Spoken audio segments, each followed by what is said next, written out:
की जगद्गुरु तुकोबरायचा खून झालेला आहे, अशा घुबडांचं ऐकायचं नाहीये. अंतकाळी विठू आमासी पावला, कुडी सहित झाला गुप्त तुका. बसणारे मंडळी, या महाराष्ट्रात एक नियम आहे गड्यांनो, ज्या माणसाला चांगलं काम करून प्रसिद्ध होता येत नाही ते चांगल्याला नाव ठेवून मोठं होण्याचा प्रयत्न या महाराष्ट्रात करते. म्हणून या लोकांचा विचार करायचा नाही. 100 घुबडं एकत्रित झाले आणि त्यांनी सांगितलं आपल्याला सूर्याच्या विरोधात फॉर्म भरायचा. खरं सांगा, 1000 जरी घुबडं एकत्रित आले तरी सूर्याचं अस्तित्व नाकारू शकतात का? घुबडाचं दुर्भाग्य असं असतं की घुबडाला दिवसा दिसत नाही. घुबडाचं दुर्भाग्य काय असतं? घुबडाला दिवसा दिसत.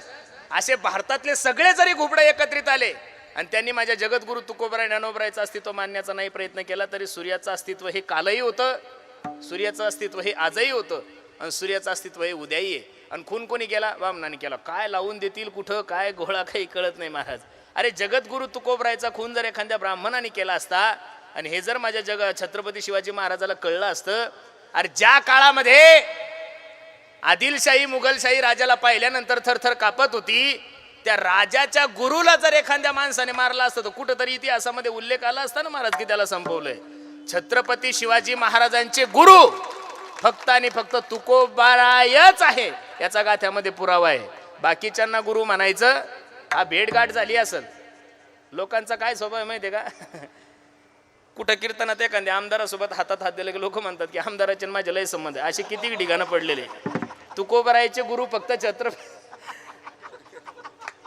छत्रपती शिवाजी महाराजांचे गुरु फक्त आपल्या वारकऱ्यांना मान्य असले पाहिजे तुकोबारायच. बाकीच्यांना गुरु म्हणायचं नाहीये. आणि बाकीच्यांना गुरु म्हणायला मी स्वतः तरी तयार नाही. तुम्हाला म्हणायचं असेल तुमच्या मनाची तयारी आहे. तुकोबराय छत्रपती शिवाजी महाराजांचे गुरु कोण होते? गाथ्यामध्ये प्रमाण आहे, गाथ्यामध्ये अभंग देईल मी तुम्हाला. बाकीच्यांचे प्रमाण अजिबात आम्हाला मान्य नाहीये. आणि बाकी कोणी मी तुम्हाला सांगितलं नाही. हे कसं आहे माहितीये का? एखाद्या आमदारासोबत सहज जरी फोटो काढला लोक म्हणतात त्या आमदारांना मी दररोज बसतो, ते ओळखत बी नाही याला. तसं काही लोकांचं चरित्र आहे, त्याच्यामुळे त्यांच्याविषयी आपण भाष्य करायचं नाही. विठ्ठल विठ्ठल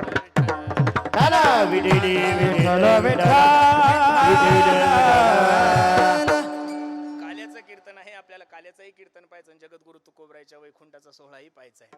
काल्याचं कीर्तन म्हणल्यानंतर कीर्तनकारण बाकीच्या गप्पा मानण्यापेक्षा चरित्र ते उच्चारावे, केले देवे गोकुळी, हा केले देवे गोकुळी, केले देवे गोकुळी,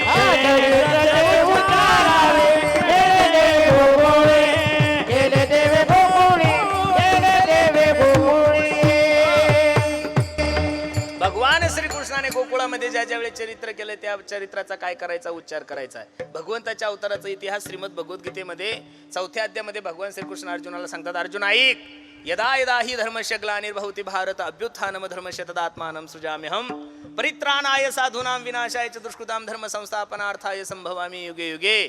ज्या ज्या वेळेस या धर्मावर ग्लानी येते त्या त्यावेळेस जगाचा मालक अवतार घेतो. या श्लोकाचं भाषांतर करत असताना तुळशीदासजींनी किती सुंदर केलं पहा.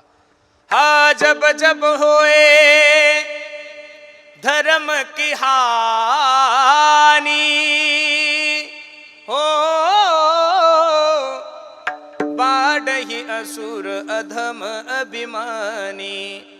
राम सिया राम जय जय राम. तब तब धरी प्रभु विविध शरीरा, हो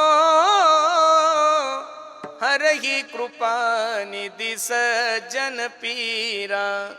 राम सिया राम जय जय राम. ज्या ज्या वेळेस या धर्मावर ग्लानी येते त्या त्यावेळेस जगाचा मालक अवतार घेतो. पहिलं प्रमाण मी तुम्हाला गीतेतलं दिलं, दुसरं प्रमाण तुळशीदासजीचं आणि तिसरं प्रमाण माझ्या तुकोबरायचं पहा.